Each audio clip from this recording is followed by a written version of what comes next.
ਮੱਤੀ ਦੀ ਇੰਜੀਲ ਤੇ ਉਹਦਾ ਪਹਿਲਾ ਬਾਬ। ਯਿਸੂ ਮਸੀਹ ਦਾਊਦ ਦੇ ਪੁੱਤਰ ਇਬਰਾਹੀਮ ਦੇ ਪੁੱਤਰ ਦਾ ਸ਼ਜਰਾ।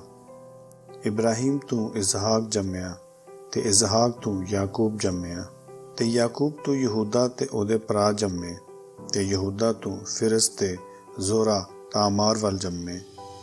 ਤੇ ਫਿਰਸ ਤੋਂ ਹਿਸਰੂਨ ਜੰਮਿਆ ਤੇ ਹਿਸਰੂਨ ਤੋਂ ਰਾਮ ਜੰਮਿਆ ਤੇ ਰਾਮ ਤੋਂ ਅਮੀਨਾਦਾਬ ਜੰਮਿਆ ਤੇ ਅਮੀਨਾਦਾਬ ਤੋਂ ਨਹਸ਼ੂਨ ਜੰਮਿਆ ਤੇ ਨਹਸ਼ੂਨ ਤੋਂ ਸਲਮੂਨ ਜੰਮਿਆ ਤੇ ਸਲਮੂਨ ਤੋਂ ਰਾਹਾਬ ਵੱਲ ਬੋਇਜ਼ ਜੰਮਿਆ ਤੇ ਬੋਇਜ਼ ਤੋਂ ਉਬੇਦ ਰੂਤ ਵੱਲ ਜੰਮਿਆ ਤੇ ਉਬੇਦ ਤੋਂ ਯਿਸ਼ੇ ਜੰਮਿਆ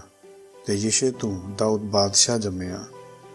ਤੇ ਦਾਊਦ ਦੇ ਘਰ ਸੁਲੇਮਾਨ ਉਹਦੇ ਵੱਲ ਜੰਮਿਆ ਜਿਹੜੀ ਅੱਗੇ ਓਰੀਆ ਦੀ ਵੋਟੀ ਸੀ ਤੇ ਸੁਲੇਮਾਨ ਤੋਂ ਰੁਬਾਮ ਜੰਮਿਆ ਤੇ ਰੁਬਾਮ ਤੋਂ ਅਬੀਆ ਜੰਮਿਆ ਤੇ ਅਬੀਆ ਤੋਂ ਆਸਾ ਜੰਮਿਆ ਤੇ ਯਹੂਸ਼ਾਫਾਤ ਤੋਂ ਯੋਰਾਮ ਜੰਮਿਆ ਤੇ ਯੋਰਾਮ ਤੋਂ ਉਜ਼ੀਆ ਜੰਮਿਆ ਤੇ ਉਜ਼ੀਆ ਤੋਂ ਯੋਤਾਮ ਜੰਮਿਆ ਤੇ ਯੋਤਾਮ ਤੋਂ ਆਹਾਜ਼ ਜੰਮਿਆ ਤੇ ਆਹਾਜ਼ ਤੋਂ ਹਿਜ਼ਕੀਆ ਜੰਮਿਆ ਤੇ ਹਿਜ਼ਕੀਆ ਤੋਂ ਮਨੀਸ਼ਾ ਜੰਮਿਆ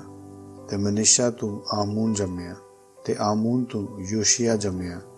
ਤੇ ਬਾਬਲ ਵਿੱਚ ਖੜੇ ਜਾਣ ਦੇ ਵੇਲੇ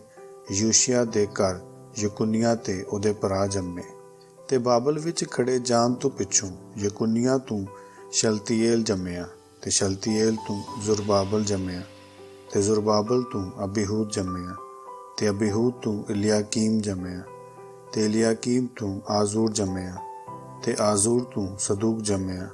ਤੇ ਸਦੂਕ ਤੋਂ ਅਖੀਮ ਜੰਮਿਆ ਤੇ ਅਖੀਮ ਤੋਂ ਅਲੀਹੂਦ ਜੰਮਿਆ ਤੇ ਅਲੀਹੂਦ ਤੋਂ ਅਲਾਜ਼ਾਰ ਜੰਮਿਆ ਤੇ ਅਲਾਜ਼ਾਰ ਤੋਂ ਮਤਾਨ ਜੰਮਿਆ ਤੇ ਮਤਾਨ ਤੋਂ ਯਾਕੂਬ ਜੰਮਿਆ ਤੇ ਯਾਕੂਬ ਤੋਂ ਯੂਸੁਫ ਜੰਮਿਆ ਜਿਹੜਾ ਮਰੀਮ ਦਾ ਖਾਵੰਦ ਸੀ ਜਿਹਦੇ ਵੱਲ ਯਸੂ ਜਿਹੜਾ ਮਸੀਹ ਅਖਵਾਂਦਾ ਹੈ ਜੰਮਿਆ। ਸੋ ਇਬਰਾਹੀਮ ਤੋਂ ਲੈ ਕੇ ਦਾਊਦ ਤੱਕ ਸਭ 14 ਪੀੜ੍ਹੀਆਂ ਨੇ ਤੇ ਦਾਊਦ ਤੋਂ ਲੈ ਕੇ ਬਾਬਲ ਨੂੰ ਖੜੇ ਜਾਣ ਤੱਕ 14 ਪੀੜ੍ਹੀਆਂ ਨੇ ਤੇ ਬਾਬਲ ਨੂੰ ਖੜੇ ਜਾਣ ਦੇ ਵੇਲਿਓਂ ਲੈ ਕੇ ਮਸੀਹ ਤੱਕ 14 ਪੀੜ੍ਹੀਆਂ ਨੇ। ਤੇ ਯਿਸੂ ਮਸੀਹ ਦਾ ਜੰਮਣਾ ਇਵੇਂ ਹੋਇਆ ਕਿ ਜਦ ਉਹਦੀ ਮਾਂ ਮਰੀਮ ਦੀ ਯੂਸਫ ਨਾਲ ਕੁੜਿਆਈ ਹੋਈ ਤਦ ਉਹਨਾਂ ਦੇ ਨੇੜੇ ਹੋਣ ਤੋਂ ਪਹਿਲਾਂ ਇੰਝ ਜਾਪਿਆ ਪਈ ਉਹ ਪਾਕ ਰੂਹ ਤੋਂ ਜੰਮਣ ਵਾਲੀ ਹੈ। ਤਦ ਉਹਦੇ ਖਾਵੰਦ ਯੂਸਫ